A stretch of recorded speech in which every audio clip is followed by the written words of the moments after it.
because did you know that every year 6 million people trek through the Louvre to crowd in front of that crazy wall? If you've been to the Louvre lately, it's a horrible room, the 16th century room. And if you can fight your way through the Chinese and Japanese tourists with their cell phones, you might just get a glimpse of the painting, but it's behind thick bulletproof glass, so you probably won't even get a glimpse of it. And the reason why it's behind thick bulletproof glass is because people have thrown acid at it.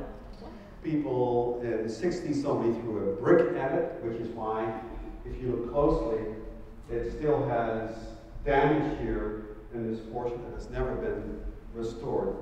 So without further ado, let's say, what is so special about the Mona Lisa? Well, almost from the beginning, almost from its inception, it has been a total mystery, even to the people in Leonardo's old time.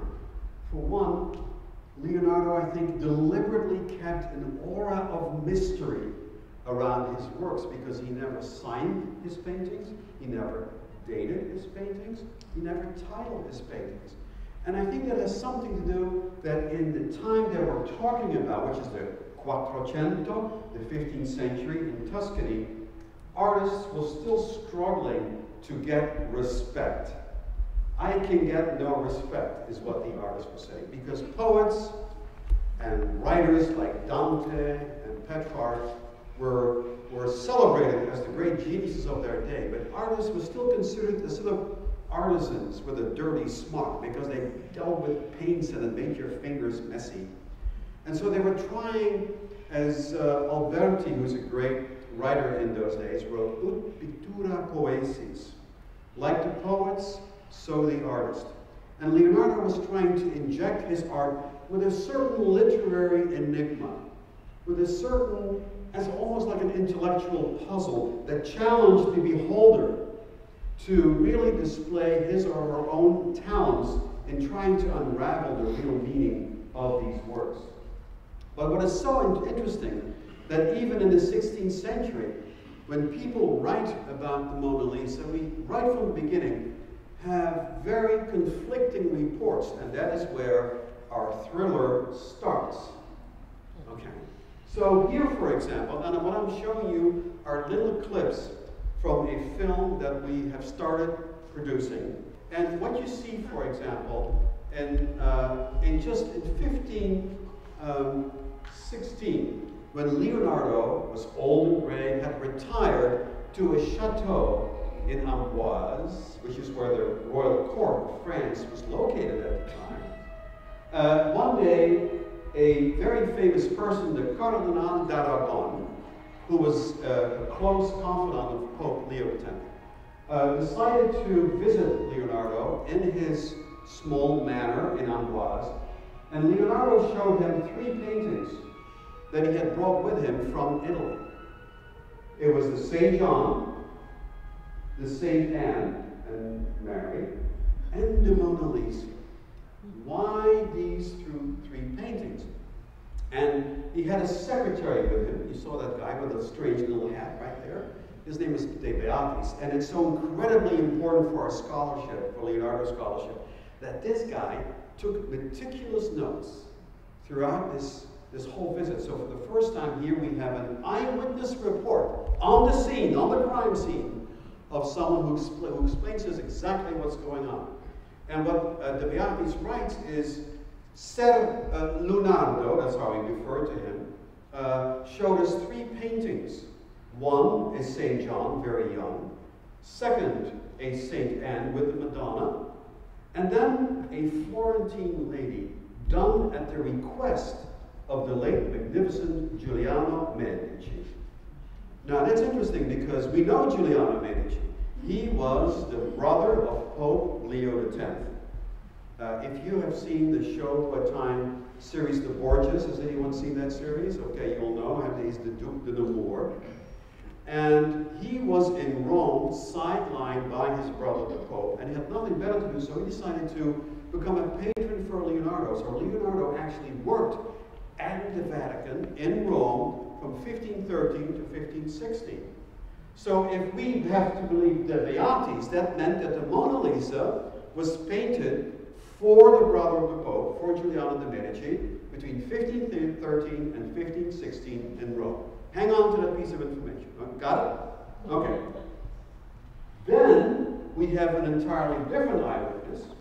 This is my friend Giorgio Vasari, who in the early 1640s wrote the first biography of artists ever, called The Lives of the Artists, in 1641, even though we think he started his work earlier.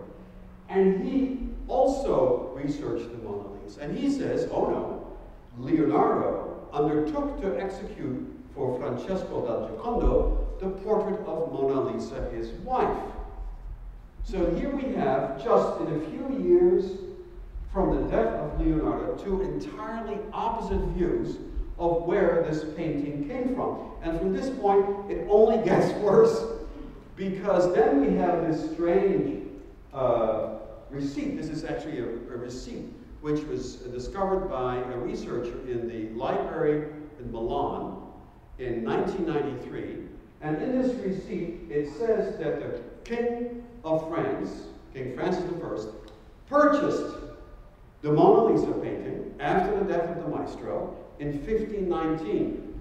That means that the painting was in France at the time, right? That's what you would assume. But no, then we have an entirely other receipt from the estate of Leonardo's companion, Salai, who says he had a Mona Lisa in his house in 1528 as part of his estate. So what are we to make of all this? The whole scholarship, and we're not even past 30 years past the death of Leonardo, already it's a complete mess. Because here we have the Mona Lisa itself as it appears in the Louvre. I must disappoint you, this is not the original. I wrote to the Louvre, I have some friends there, and they did not agree to ship the Mona Lisa for this talk. I don't know why. And you're honest folk, you know, we have a secure place here, but we have to make do with this replica, but it is a complete life-size replica of the Mona Lisa after the most recent restoration, with thanks to our beautiful artist who worked on this, Jesse Martino. And what you see right here, if we compare this painting, what Vasari wrote, because he said, among other things, that when Leonardo painted this portrait for Francesco dal Giocondo, he left the painting unfinished. Now, I don't know about you, but this is about as finished as any Leonardo painting would ever get. Okay, so what's going on here? Furthermore, Vasari says, and he has this whole description, which is funny because in nowhere else in the book does Vasari describe a painting in such detail. And he goes into this incredible description of these rosy and pearly tints of the skin, the eyelashes painted with great subtlety. Okay, if you can see eyelashes, you're good. Great subtlety. Where are the rosy and pinky tints that he's talking about? Okay, there's varnish. And over the centuries, the oils have darkened a little bit, but I cannot see, even after this most recent restoration, I cannot see any rosy tints, nor can I see eyelashes. So what is going on here? And then there is the issue of connoisseurship. Because I know my Leonardo. And Leonardo in 1503, when Vasari says that the painting was made, looks like this. This is when Leonardo painted in 1503. So we're talking about very bright contrasts between dark and light, which is called in Italian chiaroscuro. Very bright, so you see that? Very bright contrast between dark and light. Later on, fast forward 10 years, Leonardo paints like this, in sort of a smoky curtain, a veil, which sort of subdues these contrasts, and we call that sfumato, which is smoky in Italian. See the contrast, the difference in style? So what are we to make of this? Well, the answer is, our sources don't agree because they're not talking about the same painting. What a simple solution, right? All this time, we've tried to reconcile these different sources, these different conflicts. with just one painting. But guess what? Leonardo never made just one version of a painting. He painted very few paintings in his life, unlike some of the other colleagues of his who had a workshop with 20 assistants and they cranked out these paintings on the assembly line, which of course made them financially viable. But Leonardo was always on the edge of financial ruin, and so what he did is the few paintings that he did make, he made many versions of. Not only himself, but with his assistants. And so we submit in this book, the Mona Lisa myth, that Leonardo painted not one, but two versions of the Mona Lisa. One in 1503, the wife of Giocondo, and two, one after 1508. And this is not unusual because look, he made two paintings of the Madonna of the Yarn Wine. And if you've been to the Louvre and the National Gallery, you know that there are two versions of the Virgin of the Rocks as well. And you can see these are not copies, right? These are not copies. Every version is subtly different. There is a new emphasis, a new lighting scale, new chromatic possibilities, new perspective, slight differences. And yes, much of this is painted by assistants under his supervision, but they are still his works. The master is still in full control of the object. Well, this is all very interesting, and many scholars, several scholars, including the Venerable Lord Kenneth Clark, already wrote in 1978, it is quite possible that there are more than one versions of the Mona Lisa which would solve this problem. And then in 2005, this is so wonderful about our discipline, because sometimes somebody makes a discovery and it's like somebody threw a bomb into the library, right? As if all of a sudden, all of the Leonardo scholarship in one fell swoop is thrown out with the trash can. And it all happened because this German professor, Armin Schlechter, wanted to do a little exhibit in the University Library of Heidelberg about some books published in the Renaissance. Maybe 50 people were going to go see it.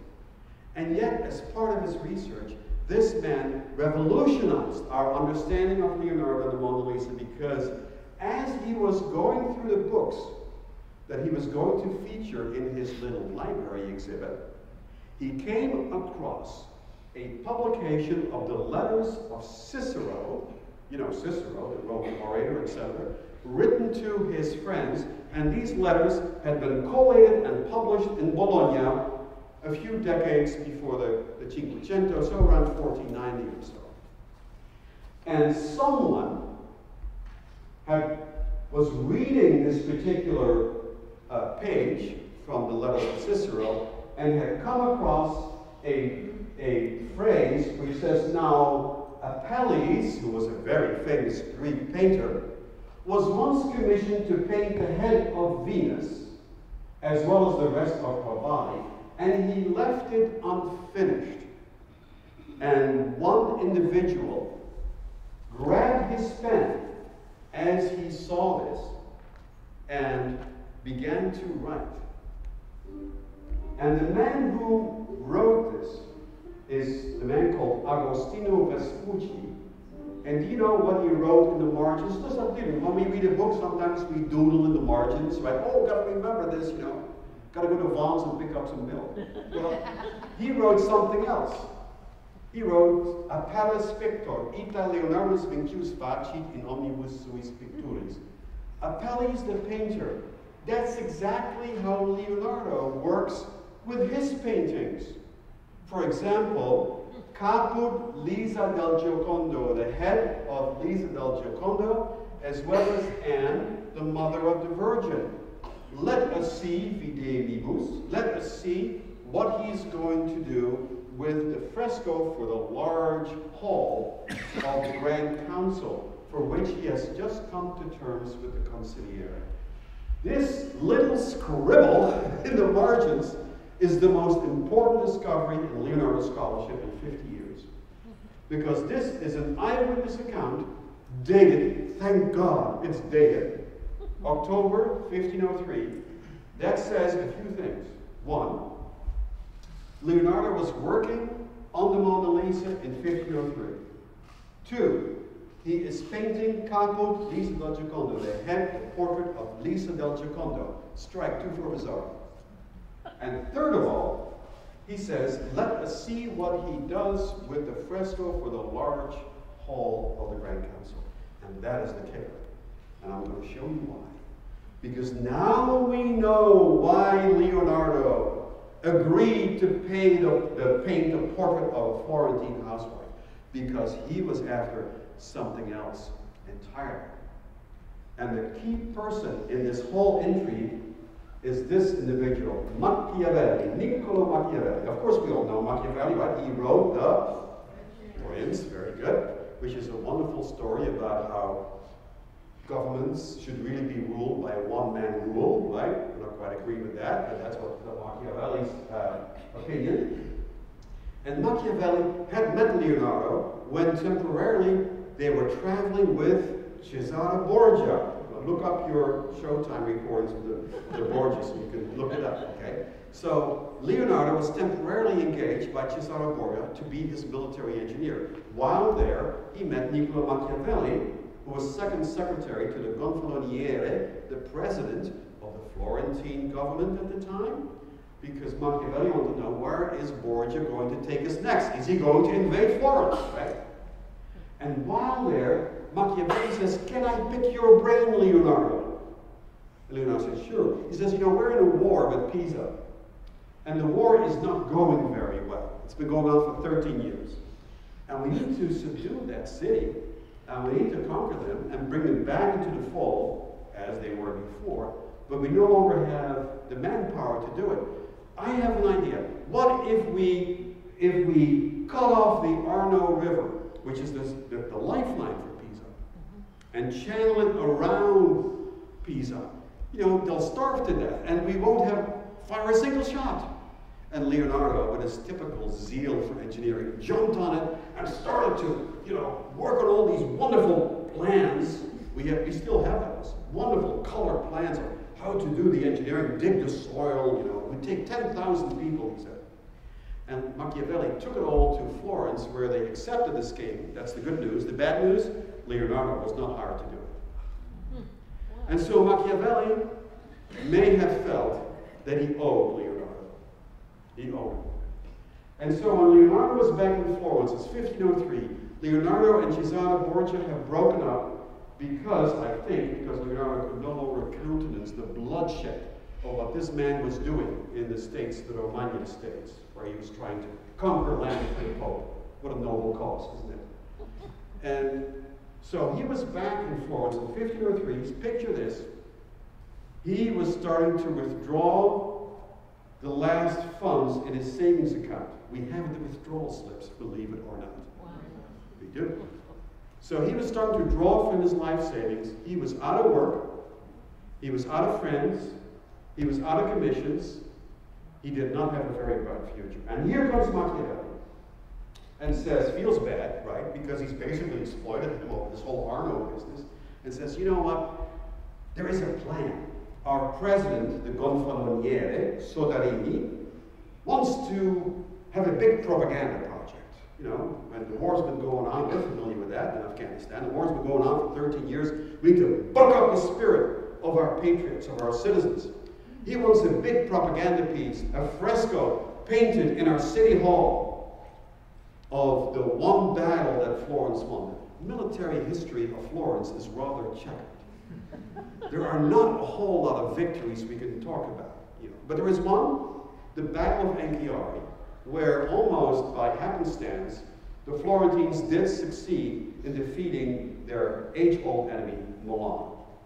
So he says, why don't you see if you can get that fresco, because that will A, give you credibility again, B, get you money, and C, you can do all the wonderful things that you did with that thing in Milan. What was it called? Oh yeah, the Last Supper.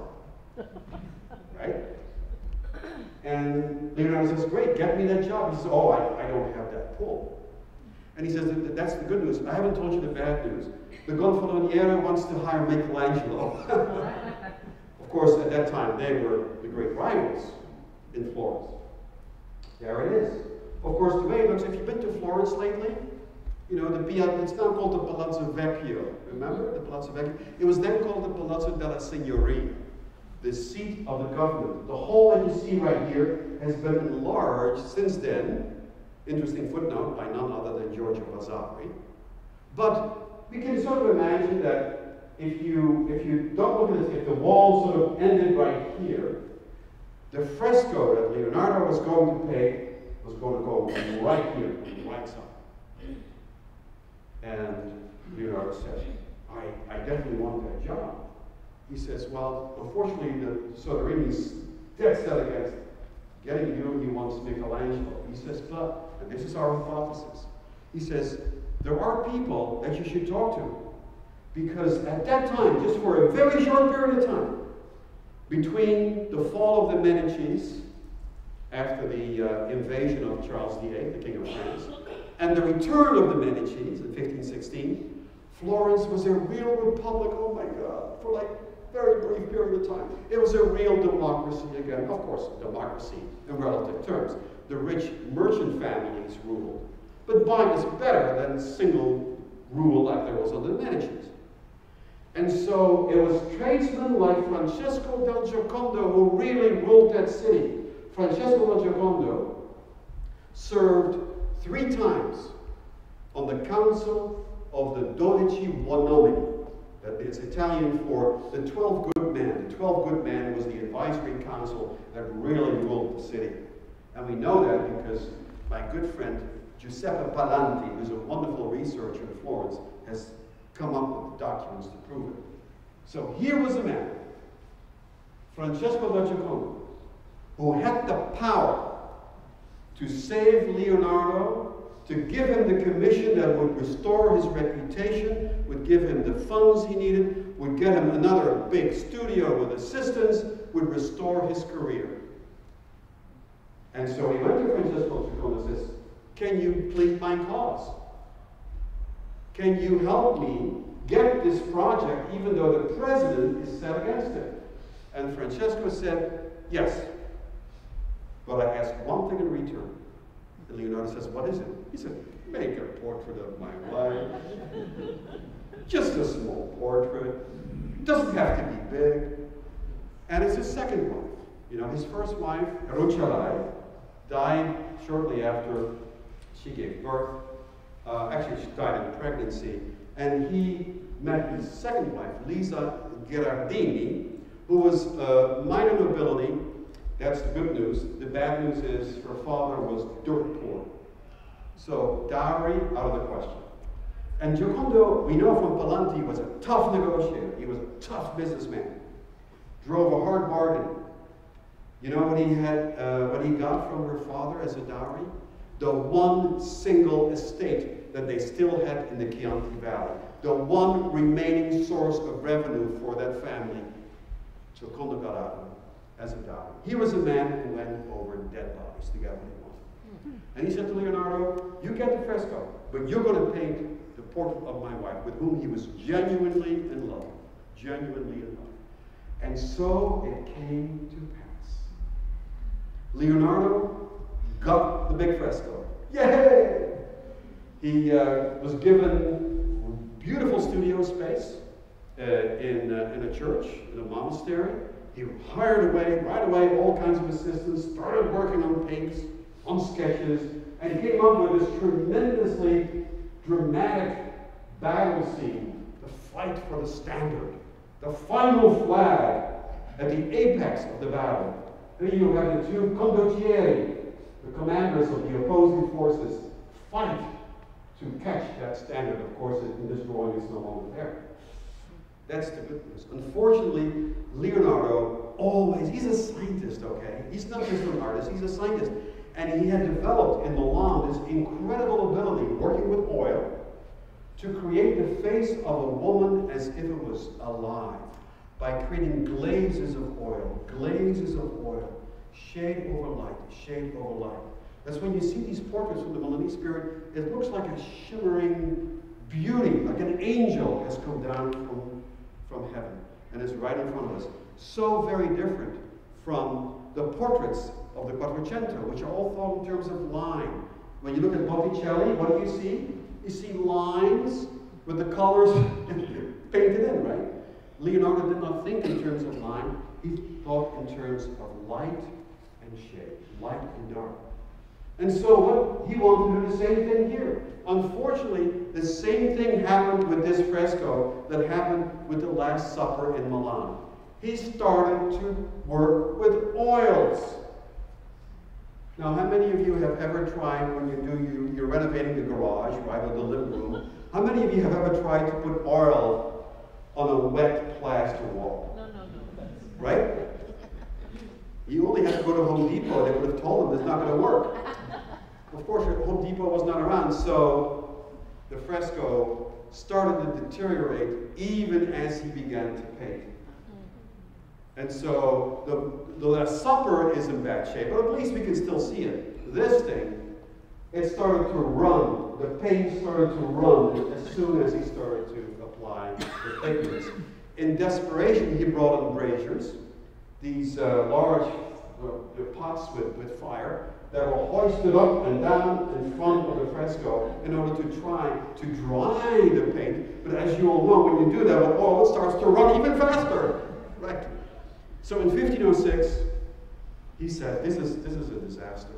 And it's so funny, someone would have said, I'm going to stick with it until I see it through. But Leonardo, when a challenge had played itself out, he basically gave up and moved on. And so in 1506, a new French king, he said, let me go back to Milan. That was my time of glory. That's why I was a celebrity. I was a star. Nobody likes me in Florence. I can't get any respect. So he petitioned to the Florentine Republic for permission to leave this fresco, which was just a disaster at that time, and go back to Milan. And of course, Soderini said, absolutely not. Here's the contract. We have the correspondence between Soderini and Leonardo and the French king. And it's a tug of war, you know, who gets to have this very strange artist in his court. And once again, Leonardo needed to fall back on Francesco da Giocondo, because only Giocondo could engineer a passe-partout for Leonardo to actually leave Florence, leave the fresco, turn his back, and go back to Milan. And what did Giocondo say?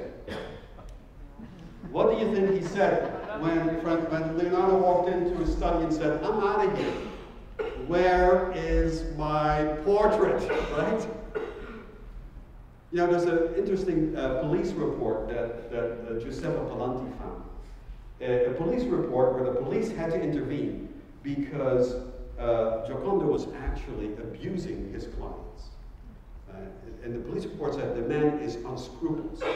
So here is Leonardo with his hat in hand saying, can I please leave Florence? He says, where is my damn portrait?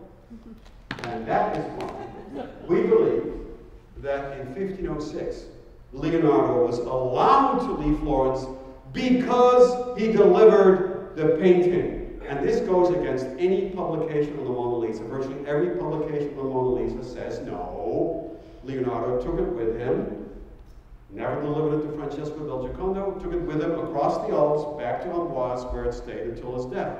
No. We believe he delivered it. And look, but where is that portrait? Where is it?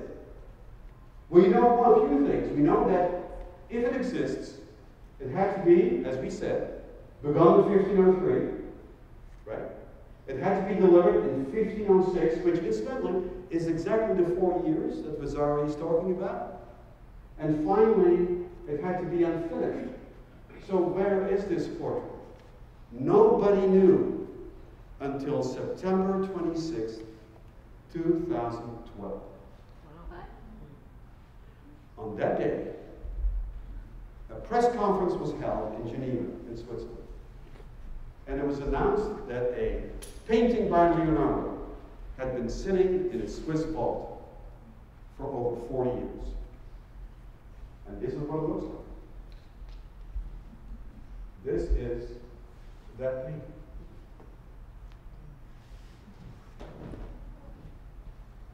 Now, let's use our checklist. Rosy tints? Yes? back there. Unfinished? Yes! Look, the background is little more than the gesso, which is the underpaint.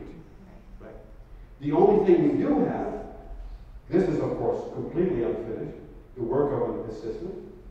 But this, look at this luminous face. Look at these beautifully detailed hands. Look at the folds here. This is not the work of an assistant. I guarantee you. I've seen this painting up close in a Swiss vault. And it is about as luscious, as intense, as pristine a portrait that Leonardo ever painted in his career. When I saw this painting in that Swiss vault, the Swiss invited me over, I flew over there, I was stupefied. I had never seen anything like it in my entire career. Here is that painting. What happened to this painting? Well, what we do know, it was discovered in the home of a Somerset nobleman by a collector named Hugh Blaker in 1913, just before World War I. So just as this man wanted to investigate it, World War I intervened and the thing was shunned into a vault. It was known as the Hour of Mona Lisa, and it was, World War II intervened, once again it went into a vault, and then it was acquired by Henry Pulitzer. Of course, we all know Henry Pulitzer. And Henry Pulitzer was the first one who said, wait a minute. This is not a copy as had always been thought. You know, if you want to make a copy of a Leonardo, what are you going to do? You're going to make it look like the original, right? Otherwise you can't sell it as a copy, right? But look at the discrepancy between this painting and that. Look at these columns. You see any columns here? No. Look at the background. You see that wild, like incredibly primordial landscape that we have in the Louvre. You see that here? No.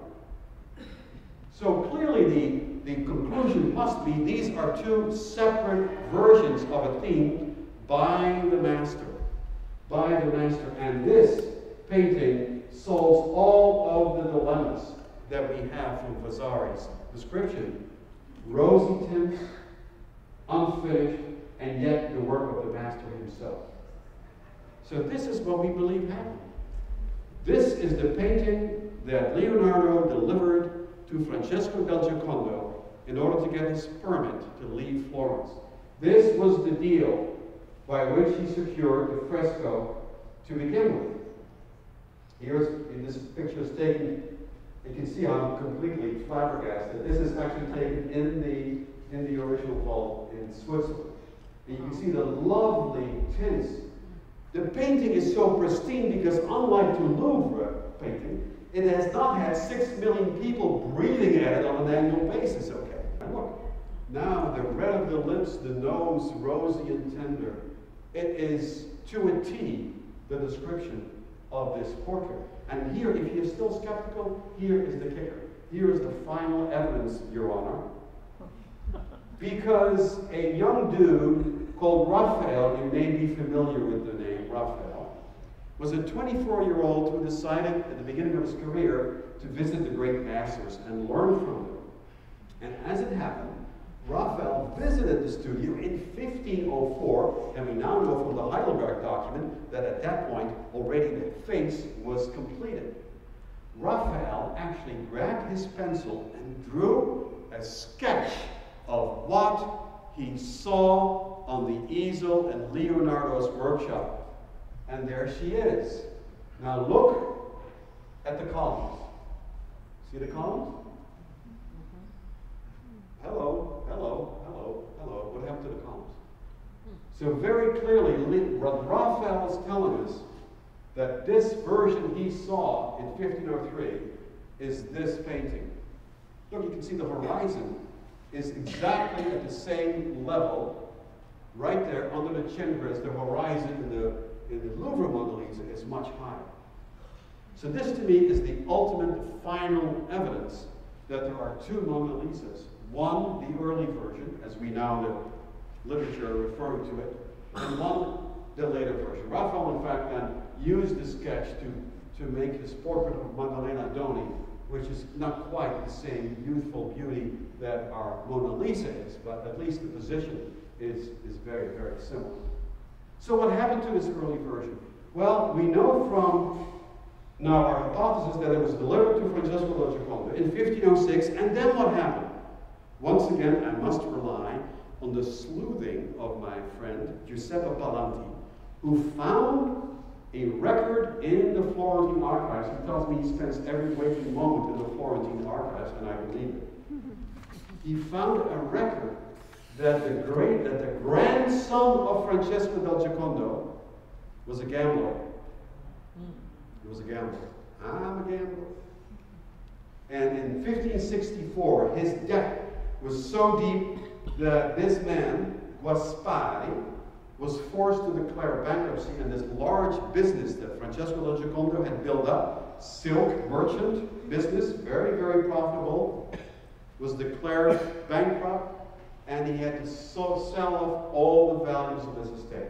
By then, the fame of Leonardo had risen to such a degree that any portrait thought of as by Leonardo would have been the top piece of the auction. It is inconceivable that this painting would not have been sold off. And that's when it entered its long journey into the mists of time until 1913, when it was discovered by Hugh Blakeney.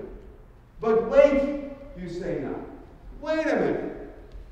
There is one flaw in your hypothesis. Because if she is just a housewife, right? Not the Madonna, not a famous person, why would Leonardo paint a second version? I mean, I can imagine him doing multiple versions of the Virgin of the Rocks, because there's a large market for Madonna paintings, right? I can imagine him doing maybe multiple versions of a Mistress of Sforza, because she's famous. But a Florentine housewife? How are you going to get that sold, right? Who knows Giocondo? Nobody does. So why would he then paint a second version? And we have an answer for that as well. In 1507, something really funny happened. Leonardo's uncle, Francesco, who was childless, left his entire estate to Leonardo, his nephew. Nobody had ever done that before. Remember, Leonardo was an illegitimate child. So he himself was not an heir to any of his father's possessions. But his uncle always felt bad for Leonardo. Was sort of his favorite uncle. And when he died, he left his estate. And for Leonardo, this was incredibly important, because Leonardo never in his life had any wealth. He never had any money. Whatever money he had, he spent on fine clothes. He loved purple and pink. That was his favorite color. Oh yeah. And for himself and for his companion, Salai, and whoever else happened to be. There was always wine, there were always horses, but there was never any money. And here for the first time, Leonardo had the chance to have financial security for the rest of his life. But guess what? His half-brothers contested that will. And Soderini, remember Soderini? Heard about it and said, we're going to get my revenge, because the revenge is a dish best eaten cold. And so they blocked the will. They blocked the will. And Leonardo was now forced to come down from Milan back to Florence, where everybody hated him, and stand in court and say, I want to have this estate. My uncle gave this to him. It is my rightful property. And so he did, thinking he would just be in Florence for maybe a few weeks. Now, I don't know if you're familiar with Italian jurisprudence, but it's not quite like a bullet train. And if Italian judges can take months over a single decision like that, they will do it. Meanwhile, Soderini was going like, take your time. We're not in any rush to settle this. So imagine this. Leonardo is in Florence. He has just packed his underwear for about a week, right? His paints, his designs, his notebooks, his pupils, his assistants, his panels are all up in Milan. And suddenly he finds himself marooned in Florence. Not for weeks, for months. 6 months he's in Florence, without a sou to his name. In the end, he has to petition the French king, Louis XII, to get him the heck out of there.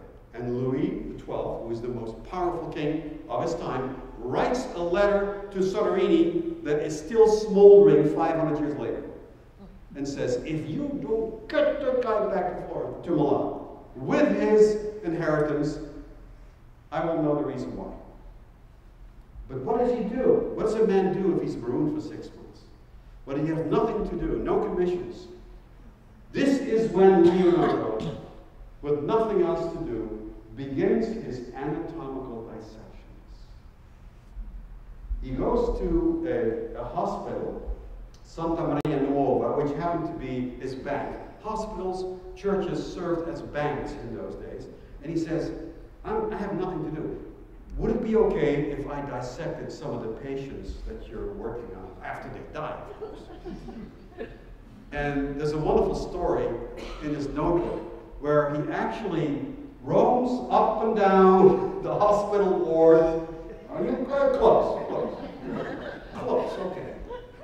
Better stick around for this one. And so he starts his anatomical dissection. Now, contrary to what's been reported in the literature, doing an anatomical dissection was not illegal. Not in the late 15th, early 16th century. But what was illegal was dissecting a female corpse. No one since antiquity had ever done an anatomical dissection of a female body. And you know why? That was heresy. That was heresy. Everybody knew the gift of life by which woman is endowed is a matter for the Bible. You don't argue with the Bible. The Bible tells you how life begins and how life ends, and you start messing with a woman, that's a sure way to wind up at the stake and your barbecue. Okay? So Leonardo, in great secrecy, starts to dissect for the first time in the history of mankind since antiquity. And we have a beautiful scene where we show that. No blood, no blood. And he writes in his notebook, and here is the first anatomical drawing of a woman. Oh my God. In history. In history. And what he writes is what I'm fascinated by. I want to understand the conception of man by studying the form of the womb, how the child lives in it, to what stage it resides in it, and in what way it is given life. Life. That's what fascinated him. And from that point on, everything in his notebooks is all about that mystery of life. How on earth does a woman nurture life? And he is the ultimate scientist. He wants to get down to it. And it becomes an obsession to him. He even depicts a fetus, even though the womb is a womb he took from a cow, but he needed to put it somewhere. And in Rome is when he starts to depict his second Mona Lisa. But it's no longer the wife of Gioconda. What he wants to do is, in a portrait, capture the mystery, the enigma of motherhood. Of motherhood. An allegory on the mystery of motherhood, fully inspired by his anatomical paintings, but using the sketches that he still has of Lisa del Giocondo. And now you might ask, why Lisa del Giocondo? Didn't he have beautiful paintings and sketches of these mistresses in Milan as well? Did you know that Lisa del Giocondo was the exact same age as when Leonardo's mother Caterina gave birth to Leonardo? I think that when he saw Lisa del Giocondo, who had just given birth in 1503, so she still was a bit plump and full with a flush of motherhood. That is what struck him. So when in 1507 his career focused more and more on the mystery of motherhood, and he wanted to create a portrait that would become an allegory, that would capture that mystery of maternity, he fell back on the sketches that he had done 8 years earlier of that beautiful young woman right there, the wife of Francesco del Giocondo, which explains this bizarre landscape. And I can tell you, Tons of articles have been written in the scholarly press just about this background, but it is clear what this is. This is a Genesis landscape. Just as the creative forces in nature are all around us, so are those same creative forces embedded right inside. And if you think that is just a hypothesis, he has a note that refers to that. The human body resembles that of the earth. As a man has bones, so the world has rocks. For him, nature was the macrocosm of that great enigma of human life. That is why we think that the Leonardo, the second Mona Lisa, is really an allegory of motherhood, using all of the sketches and work he did earlier on the first portrait. Now there are a few, in conclusion, there are a few small things that support that hypothesis. You see this little thin veil that covers her, not just her head, all over her body. It's called the guarnello. The guarnello, we think its origin was in the practice of women in the Middle Ages in Italy always to wear a veil when they walked around with a newborn child, because at any given moment she may have to breastfeed the child, and the guarnello would give her a sense of privacy. Over time, the guarnello became the tribute of a woman expecting. So whenever a woman found out she was pregnant, she would proudly wear the guarnello. And even today, if you've been to Italy, you know that children are the greatest asset you can have. There's a tremendous patience that Italians have for children. And so a pregnant woman carries, even today, a tremendous prestige. So this would indicate, again, that sense of pregnancy that hangs over this beautiful portrait. Here's another strange thing. See this toga? She has like this garment thrown over her left shoulder. That's weird. That's not how people dressed in the Renaissance. Where else do you see that? Oh, hello. There is the Madonna of the yarn winder. Oh, we have that same thing here. That strange toga over her left shoulder. But wait a minute, that's the Madonna. What's going on? Fast forward to the Saint Anne. Wait a minute, there's that same motif all over again. Why, all of a sudden, do we have this very pronounced toga thrown over her left shoulder? Is there something going on? And finally, why is she smiling? Books have been written about that question. We think we know why she's smiling. Look, that same smile can be found on the Saint Anne, and that same smile can be found on the St. John. Hey, wait a minute. This is where we started. But the visit of Cardinal D'Arabo in 1560, now it all comes together. Why did Leonardo take these three paintings with him to Amboise? Why did he keep them with him until the end of his life? And why do the key characters in these three paintings have one thing in common, that mysterious smile? And we know why she's smiling, why St. John is smiling, because in the Italian theology of the period, John smiles because he alone, with his finger pointing upwards, knows that the Redemptor is coming. The Redeemer, Redentore, the Redeemer is coming. St. Anne is smiling because she's looking down on little Jesus, who's just a baby, but she knows what nobody else knows. She knows that the Redeemer is coming. So in our view, these three paintings form indeed a programmatic ensemble, because they are all inspired by the Madonna motif, even though clearly this is not, at first glance, the Madonna. All the attributes would suggest that Leonardo continues to work with that motif of the Madonna. And let me tell you, that is the one constant obsession of his career. 10 out of 18 paintings allocated to Leonardo deal with the Madonna. So somehow his quest to depict the essence of motherhood became informed by his lifelong interest, preoccupation with the humanity of the Madonna. So what are our conclusions? Our conclusions are, there are two Mona Lisa paintings. And the one discovered just last year is the first version of the portrait, creating the Louvre version by at least 6 years. We also believe that Leonardo was coerced to paint this early portrait against his will in order to get Jacopo's support for the great fresco in the Hall of Florence.